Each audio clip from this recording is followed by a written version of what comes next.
tackle to make a difference in the quality of our lives, health is it. Because if you don't feel good, your relationship certainly doesn't tend to grow and expand in its quality. Neither does your career, your economics, your ability to impact your kids. I mean, really, energy is life. And the more of it we have, the better we feel. And I don't know why you picked up this program. If you're one of those people that wants to lose weight and you finally said, I've had it, I'm taking my life to another level. Or if you're doing really well and you just want to increase your energy. Or if you're one of those people that are underweight and you're saying, you know what, I want to absolutely shape my body to where it needs to be. Whatever your goals are, you need to understand that health is the goal. I know a lot of people that are fit, but they're unhealthy. So this program is how do we get so healthy that our body will adjust to its natural weight, that our energy becomes the vibrant daily aspect of living that we expect, rather than something we build up to psychically by pumping ourselves up emotionally or psychologically. This is a natural state for all of us, but what we've got to do is follow some simple laws. And if we follow those, we don't have to give up our life. We don't have to become crazy or fanatical to be able to have the energy we deserve. And with that, the sense of excitement about waking up in the morning, the sense of excitement about all the aspects of your life. So I'm thrilled that you're here with me. And I'm very excited to share this format with you because it's live seminar format. And most of my tapes, is me talking directly to you. And I actually like that form immensely. But we've had so many requests saying, could we please hear a live seminar? Because Tony's a maniac in that environment. So if you're willing to deal with the maniac, you'll find these tapes rather interesting. And I really, really want to say to you, don't just listen. Do what we're talking about here. And if some of it is different than your own beliefs, I totally respect you. You don't have to do everything I teach, but try it for 10 days. Because if you'll do what I'm talking about for 10 days, you'll be able to judge by results in your own body. In addition, I'm also very excited to introduce you to a man named Dr. Robert Young. Dr. Young is a research scientist and one of the most brilliant people that I've found in this area, and he's made a radical shift in some of my own thinking about some fundamental principles in terms of how to increase that level of energy. And so at the end of this program, I have a Power Talk interview with Dr. Young. And I have to tell you, no matter who I've put him in contact with, I've seen a transformation in their health at a level that before I would never think was possible. And the science of what he's created, I think, will definitely hook you. So be sure when you're done listening to the Normal Living Health program live to continue with those bonus tapes of Dr. Young that'll give you a great foundation for knowing how to implement this level of energy that I know you're committed to. So without any further ado, let's get started. Let's go live to our Living Health program. I wish you all the best. Let's rock.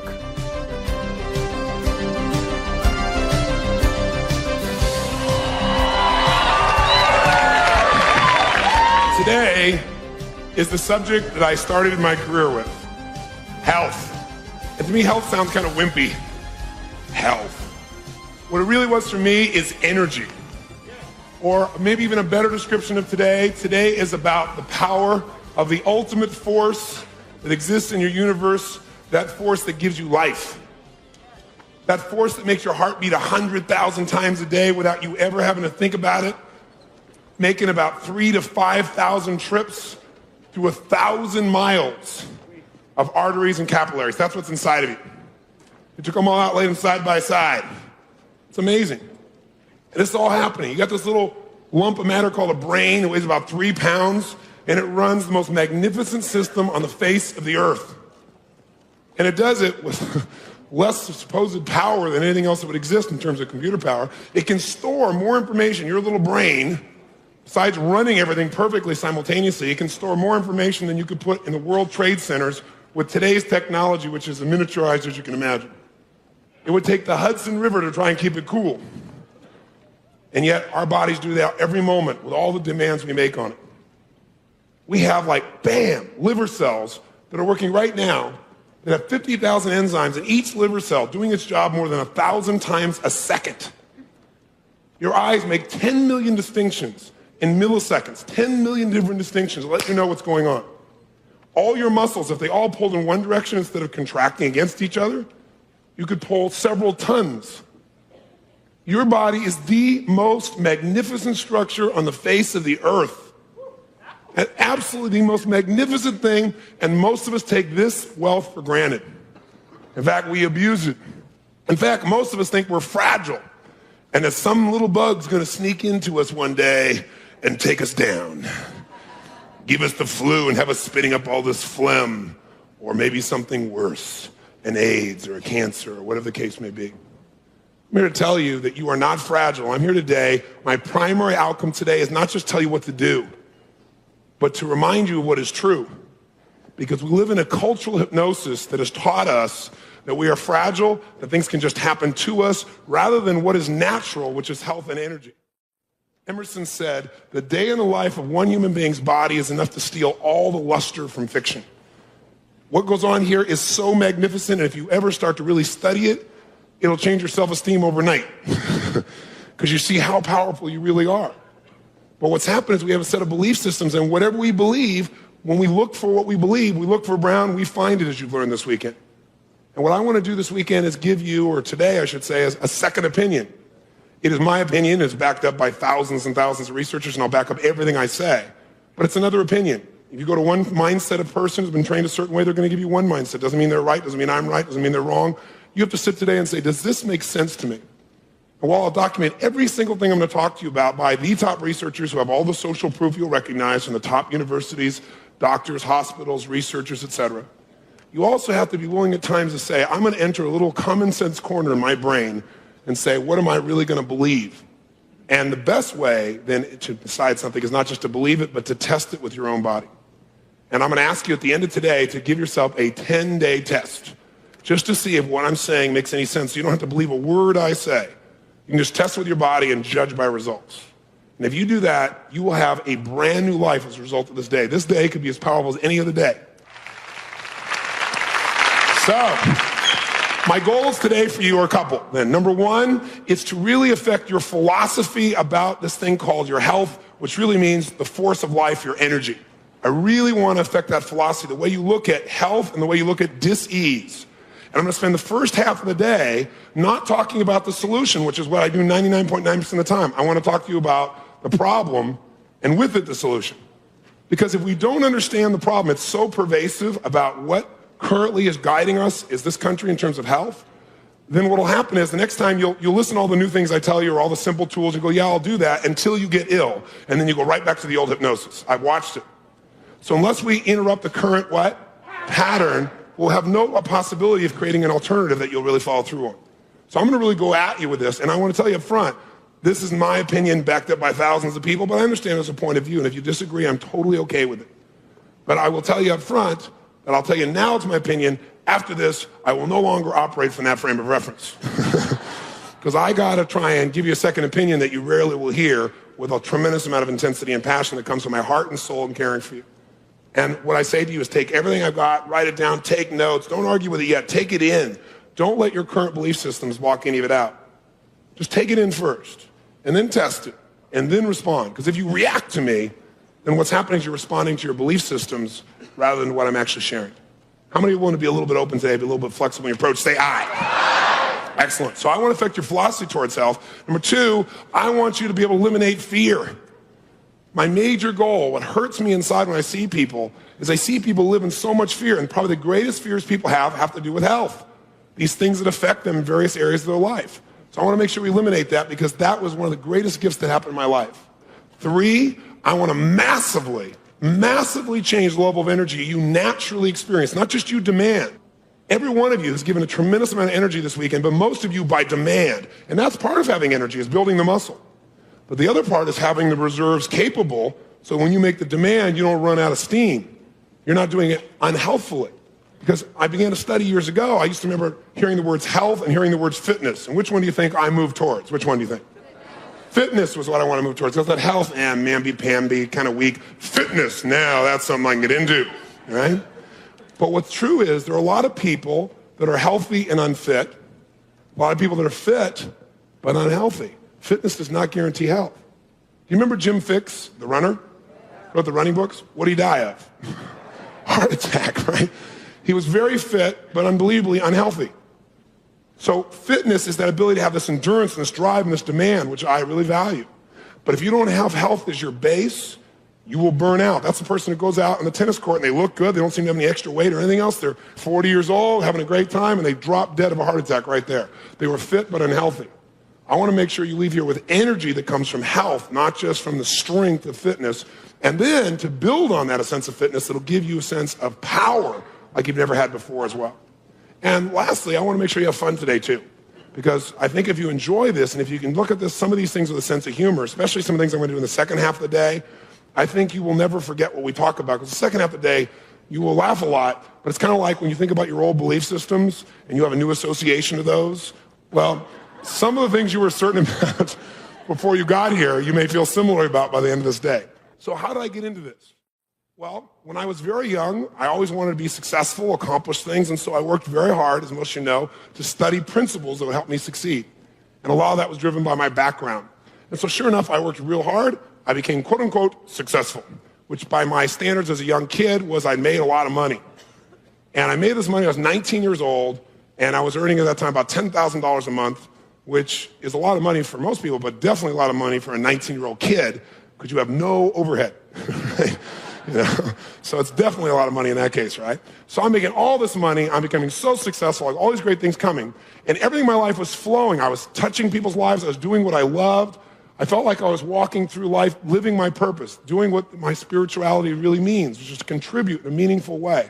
So I felt all these great feelings, so much so that it was not what I was used to, and I got outside my comfort zone, and so my brain started asking interesting questions like, how come I have all this already at 19? I got all these great friends, I have all these people I love and love me, I've got all this money, you know, I do what I love, I'm extremely successful. How come I got it at 19? You're supposed to wait till you're like 50 or 60 to get this kind of stuff, right? At least 45. So then my brain figured it out. It's because I'm gonna die young. I swear to God, that's what I thought. And then I didn't just get the thought in my head, but I started obsessing about it. And I go to night and I sleep. And I didn't think I was gonna die like easily, like real quick, bam, you know, truck take me out crossing the street. No. I was gonna waste away of cancer. And I would see these people, I had chemotherapy, and I'd look at them and thinking, I don't think I'd want the treatment. That looks worse than the death. You know, and I'd see some people I care about who went through this process, and I watch them just waste away. And so I had these images so clear in my mind. And I would wake up in the middle of the night with cold sweats, because I just knew I had all this now at this young age because I wasn't gonna be here very long. And what changed me, what broke my pattern, if you focus on something long enough, what tends to happen? You tend to experience it. Fortunately for me, I didn't actually physically experience it, but a very, very close friend of mine, a lady friend of mine at the time, came to see me, and I was in this stress mode, and I was stressed about everything, even though I was succeeding. And she came up to me one day, and she goes, and she started crying. I said, what's the matter? And she says, you know when people cry and they can't catch their breath? And I said, what is the matter? Because this is my mother. This is my mother. I said, your mother what? She said, my mother has cancer. It's like, ooh, stay away from me. I mean, it's like, it scared the hell out of me. But at the same time, for most of my life, I've focused and built an identity in myself about I'm a person who can make a difference for anybody. So even then, I stepped forward, I said, hey, it's okay, and I want to break her pattern and help her out. You know, I said, it's okay. I said, look, hundreds of thousands of people have gotten cancer and beat it. I know we don't hear much about it, but it's a fact. I mean, listen, all we got to do, I'm into modeling, right? All we got to do is find people who had cancer and got rid of it. Find out exactly what they do, find out what they did in common, and model that. If we model what most people do, we'll get what most people got, which most people die of it. I said, listen, I'm a speed reader. I will go out, and I said, I'm going to find the answer for her. I don't care what it is. Don't you worry. And I swore to her I'd find the answer. So I said, I'm going to go out and read 30 books in 30 days. All in the area of nutrition, health, fitness, figure out what I could do to really understand what was going on in the body so I could help her. And I did. I read 30 books in 30 days, and at the end of 30 days, I was totally confused. I was, because you'd read one book here, and it was by this PhD, right? He had every credential in the world from Harvard. He says, do this and this and this, and you'll live forever. And then, of course, I read the next book, and it says, it's by a guy who's equally qualified, right? And he says, if you do that, that, and that, you'll be dead tomorrow. Do this and this and this, and you'll live forever. I remember at the time, these two books, later on, several weeks later on the news, these two men started suing each other, right, in the public forum, talking about how each one of them was dead wrong. So I'm just sitting here going, so after enough of this stuff, I finally said, you know what I got to do? Since there's so many people who have so many opinions who are equally qualified, what I got to do is I got to create for myself something, as I'm synthesizing, pull the best from each of them, what makes common sense to me. Instead of saying, I'm not smart enough to figure this out, I got to give all this up to someone else who's an expert, I'm going to become an expert on the most important force I have that I carry my life through, my body. I'm not going to give that up to somebody else and hope they make the right choice. So I'm going to go with what's common sense, and then I'm going to take what's common sense and I'm going to test it in my own body.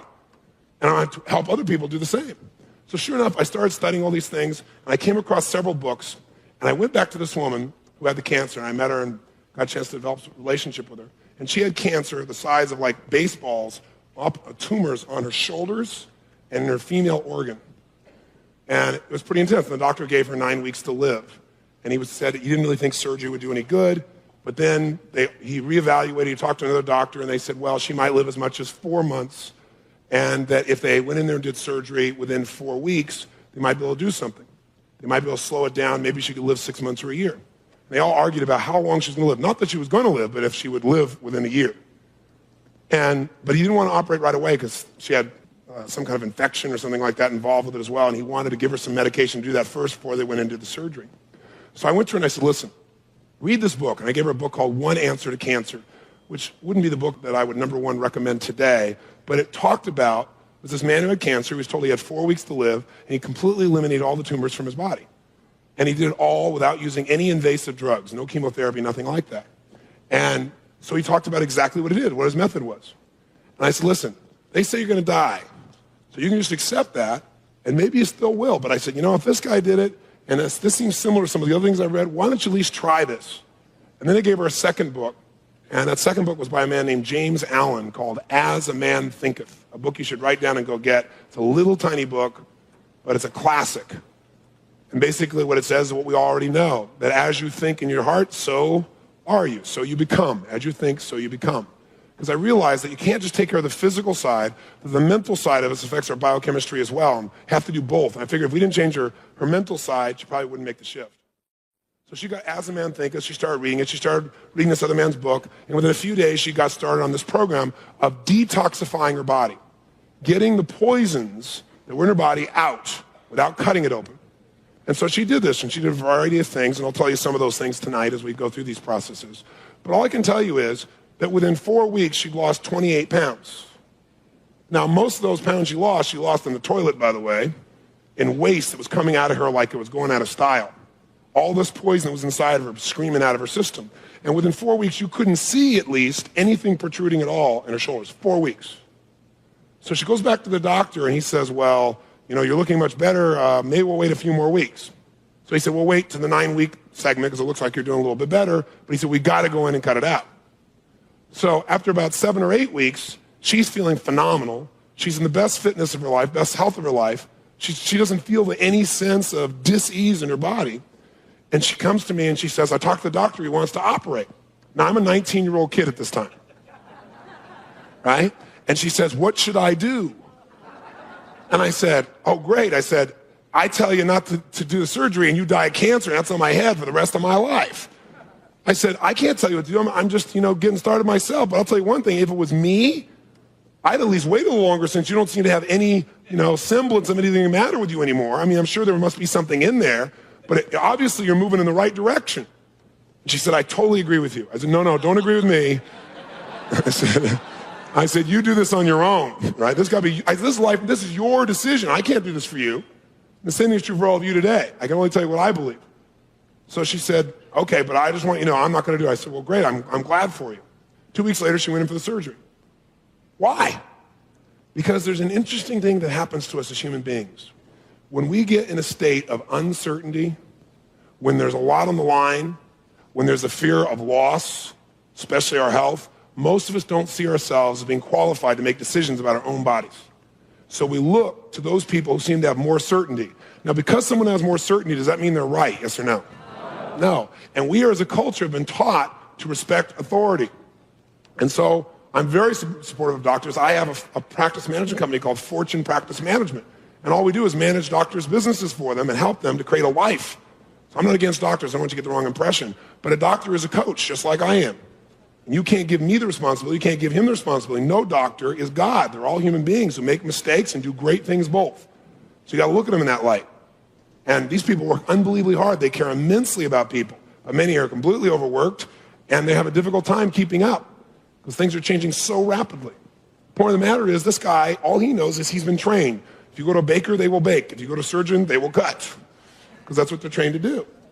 So he decided that we had to go in there anyway because we couldn't take a chance, and he convinced her she would probably die if he didn't do the surgery. And that's usually it. The fear of death will get us to do almost anything. So she put herself in his hands, they cut her open, and guess what they found? Zero, nothing. So he said there must be something there, so he brought her back for exploratory surgery.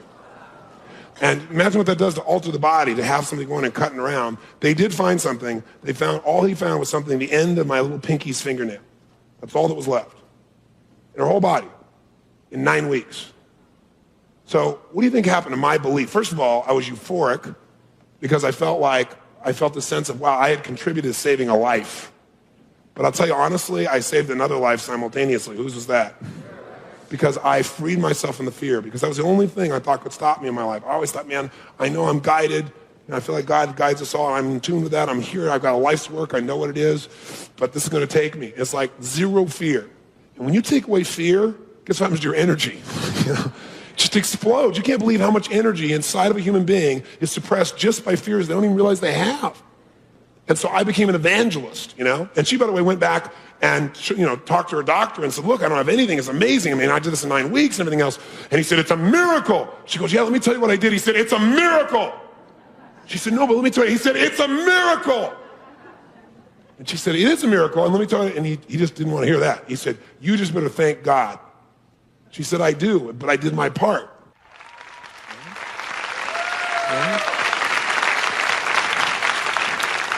So, let's take a look. Why don't you open your book and let's take a look at we're going to deal with our belief systems first, because that shapes everything, right?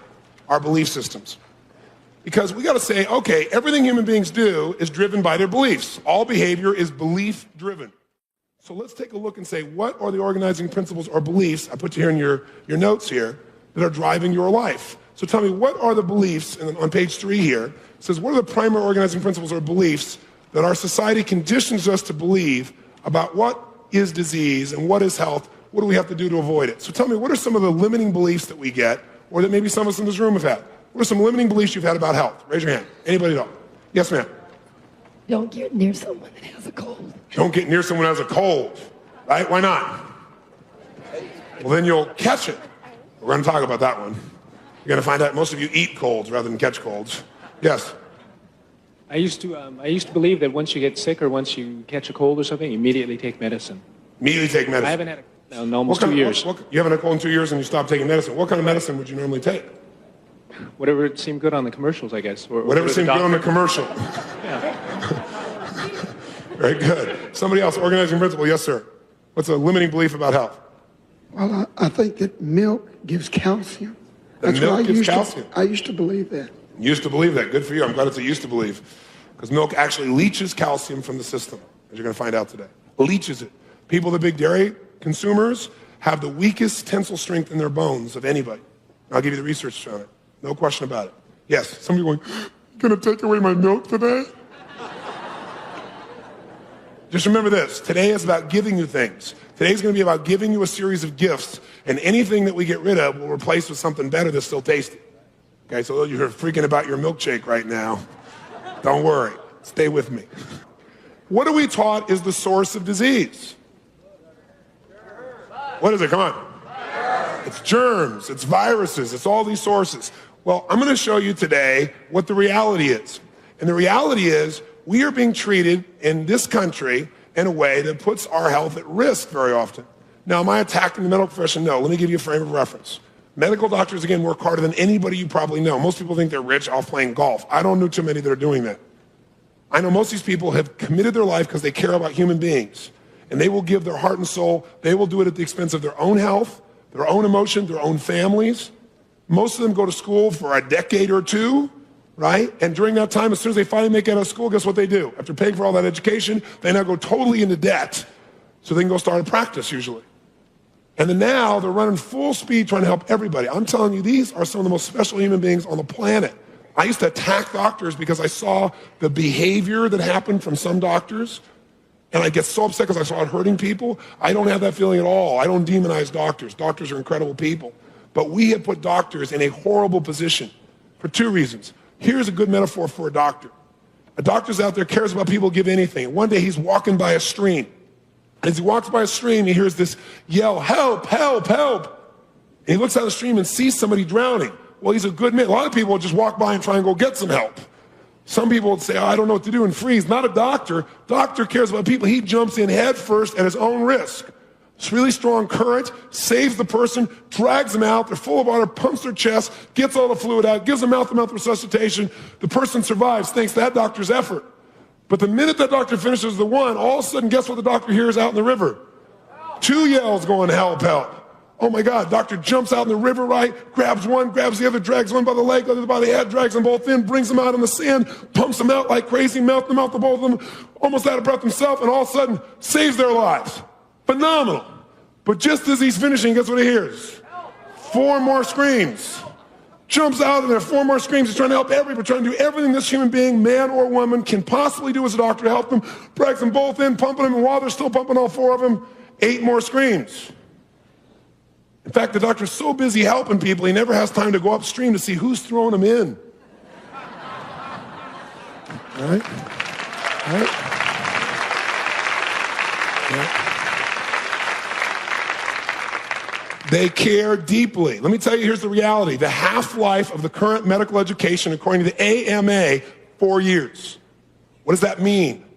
It means that a doctor who's leaving school today knows more about medicine than one who left 4 years ago, massively. So 50% of the information has grown in 4 years.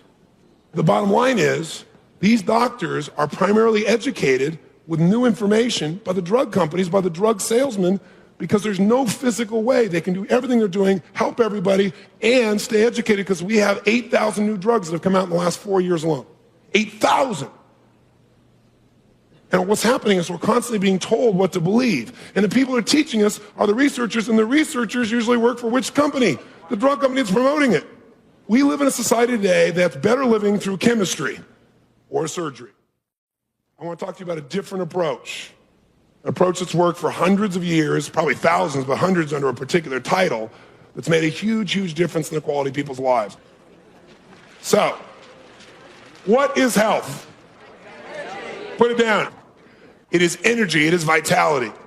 And I put with energy, everything in life becomes real and possible. Now the big question, of course, is where does energy come from? Where does all energy come from in everything, whether it be plants or animals? Where does energy come from? That's right, it's made up in your cells. Cells are the factories, they are the building blocks of all life, plant and animal. Now if we think about that, if cells are where energy happens, they're this little biochemical electrical factory. And you've got, to give you an idea, inside your body, 75 trillion cells in your body. 75 trillion. And all they are is life pulsating through you. You are nothing but cells. Every organ in your body, every bit of tissue is made up of nothing but cells. Cells are the basic building block. So think about this then. If you and I want to have lots of energy, we better make sure we take really good care of our what? The cells of our body must be nurtured. Health, life, and death starts, is created, and ends at the cellular level. That's where it all is. As your cells go, so do you go. So what you got to be thinking when you're thinking about health is, what is this going to do to my cells? Now think about what a cell is, the membrane of a cell. Think of this little factory. Is this a sensitive little device, yes or no? You better believe it. That's why we have all this exterior to cover us, and all these orifices have a series of filtering devices before anything can get into that bloodstream to make sure that you're protected. But a lot of us have learned that when we get ill, what we should do is inject foreign matter directly into our bloodstream, directly where cells are going to be impacted, with no filtering device. And we wonder why we don't seem to get better long term.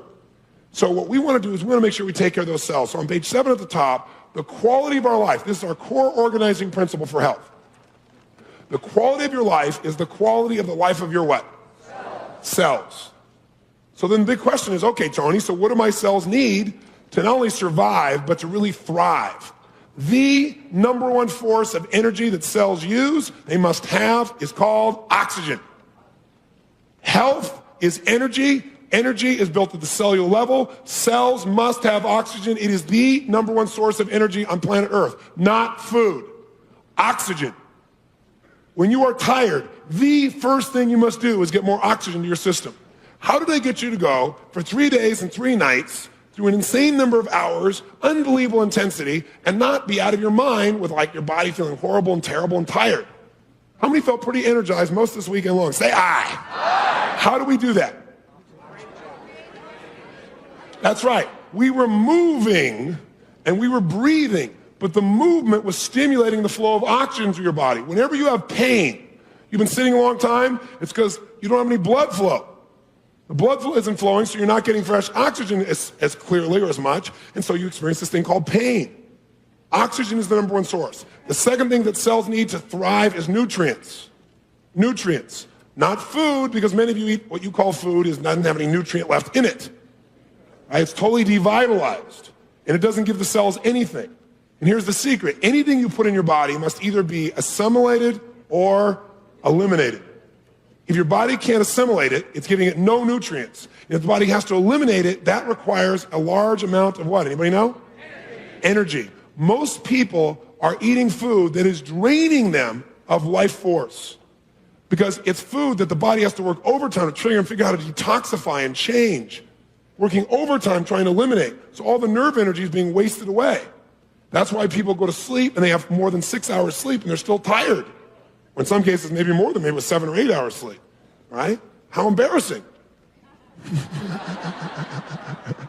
But it's because that person wasn't getting oxygen because the whole blood supply is all thickened up trying to deal with the fact that it's not getting nutrients. Anything that destroys or diminishes the flow of oxygen to your system is potentially disease-producing and absolutely lowers your nerve energy, period. Anything. Anything that will increase your energy flow is really anything that will increase the flow of oxygen to the cells of your body. So think about it. Anything that's going to interrupt my flow of oxygen, diminish the flow of oxygen, is disease-producing. Anything that will increase the amount of oxygen that gets to my cells is going to make me more healthy and more energized, period. Now, nutrients, by the way, are important because they help to provide the energy so that your ATP can be continually manufactured, continually reconnected in the cell. That's why you got to have nutrients, not just quote unquote food.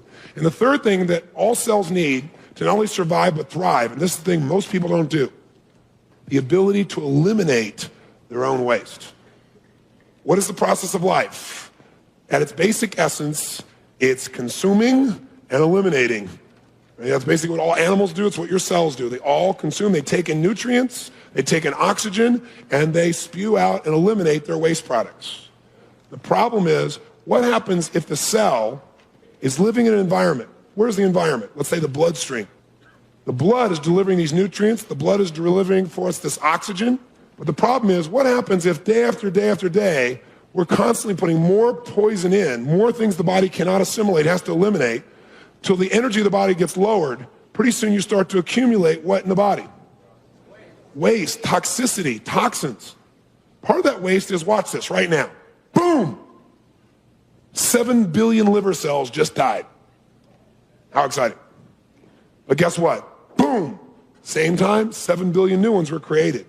Only one problem could come up. If you're living your life in a way where your nerve energy, what most of us would call resistance, is lowered because of the way you're living your life, now there may not be enough energy to eliminate that waste, which is natural waste. The body knows how to eliminate it. And so it's get retained in the blood. Now your blood, day after day, gets more and more toxic. As it gets more and more toxic, to protect you, guess what your body does? Retains more what? Water. In an environment with more water, all these cells that were close together where the blood would flow in, give it its nutrients, now the space expands and it's harder for the nutrients to get to the cells. Also, with all this water, there's less what getting to the cells? Anybody guess? Oxygen. So you have less what? Energy. As you get less energy, all the cells become weaker. As they get weaker and you have less energy, the functional efficiency of your whole body begins to drop. And pretty soon you go, I'm getting old. What you really are is toxic. And what you want to do is eliminate that waste. So I want you to know about 3 studies that are critical to understanding what it takes to be healthy. How many agree that health is energy, that energy comes from the cells? Let's say if you agree with that, say aye. Aye. If that's really true then, and we know that we need those cells to get us oxygen, then let's look at a little research. The first study here is from Dr. Otto Warburg. Now, here's a guy who won the Nobel Prize for his studies in cell respiration. And he had this theory. He said, okay, there's no question in my mind that oxygen is the single most important nutrient that the human body must have. So I wonder what would happen to cells if I were to lower the level of oxygen available to them. What would really happen? He's one of the first people to ask that question, really test it out. And so what he did was, he got his Nobel Prize because he took these cells, and he took them out of various animals, and he put them in bell jars. And then what he did is he reduced the oxygen level down to about 70%, and in some of them, the case of 60% of what the animal would normally get. So it took the cells, let's say, for example, out of these rats, stuck it in this bell jar, reduced the oxygen down to it. Now, what do you think happened to the cells? Some of them did die. Many of them weakened. But here's what's really interesting. A large number of them mutated. They mutated because cells need oxygen, and the force of life is so strong. Did you see the movie Jurassic Park? Do you remember there where they said, oh, these dinosaurs, we made them so they can't, have any new dinosaurs? There's that moment where they find the dinosaur eggs. And they go, uh-oh. The force of life is so strong in your body.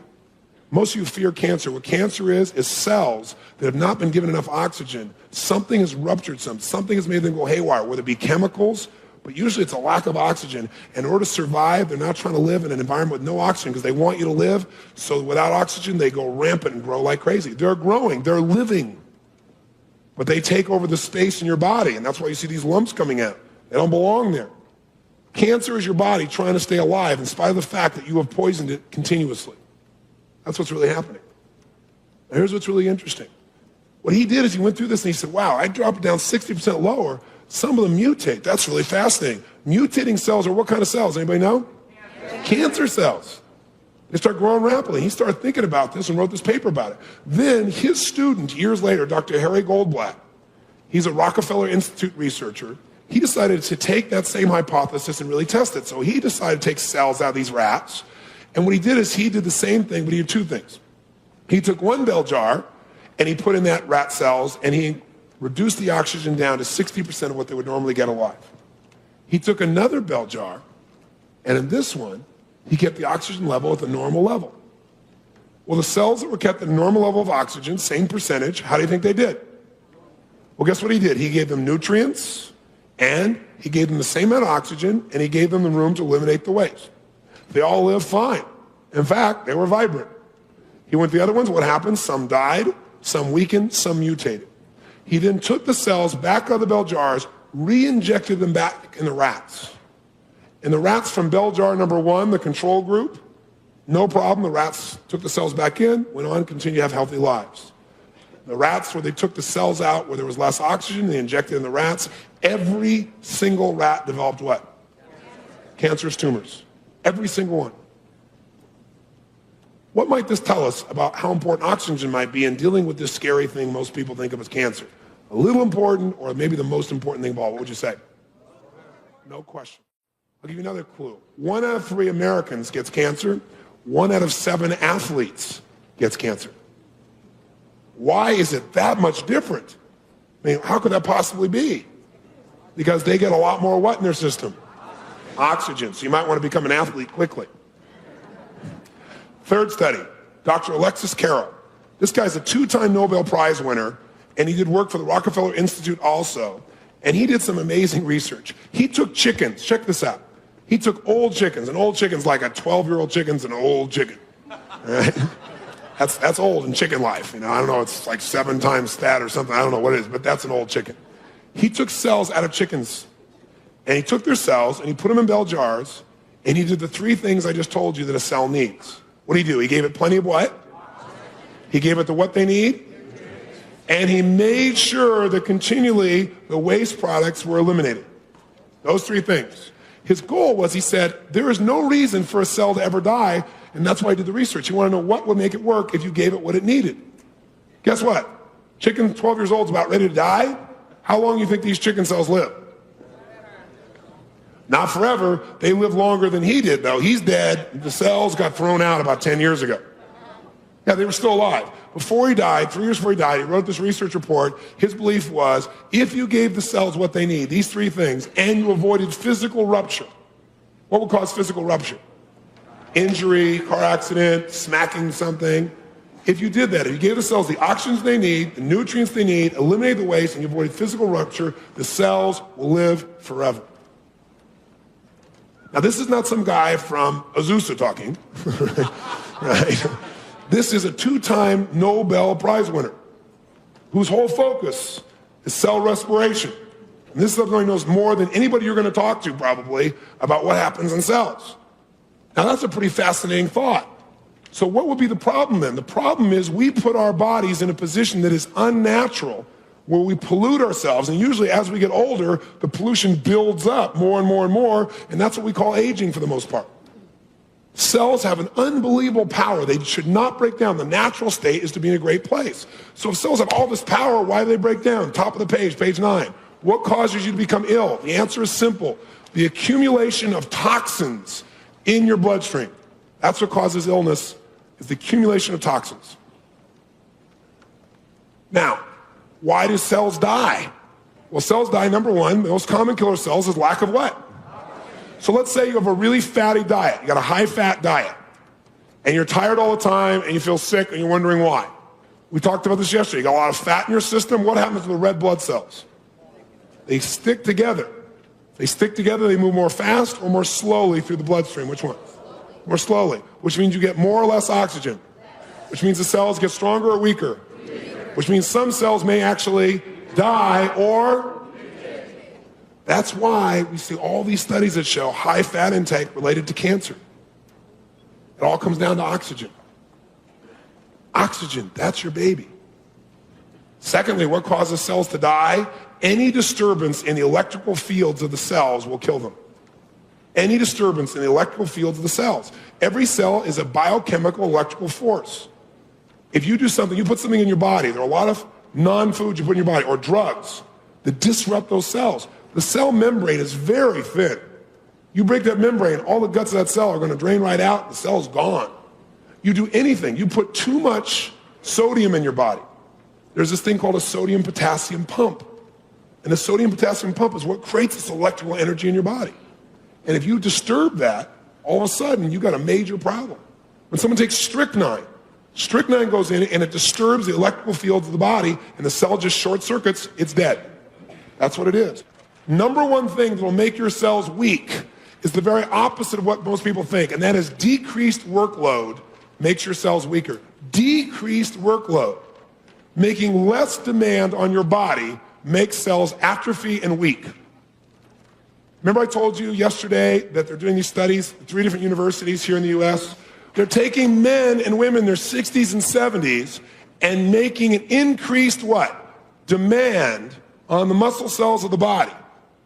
And when they do that, guess what's happening? They're finding they can create the same level of strength in 60 and 70-year-old men and women as they're finding in 20 and 30-year-old men and women.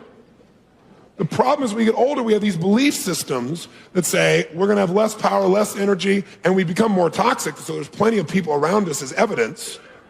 And so pretty soon what occurs? Pretty soon we stop moving, we stop using, we stop demanding. The way to get weak in anything is don't challenge yourself anymore. The reason people get fragile in their bones and get older, they don't challenge anymore. The people that are most physical, make the biggest demand, have the greatest strength. Whether it be the muscles, whether it be the mind, whether it be the soul, whether it be human emotions. When you're challenged, you use your courage, it gets bigger by demand. When you don't use it, it gets weak and small. This is the law of life. You don't want to seek out less challenge. You want to make demands on yourselves, but not demands by putting poison in the body, the demands of physical movement, of using your mind and your body in intense ways.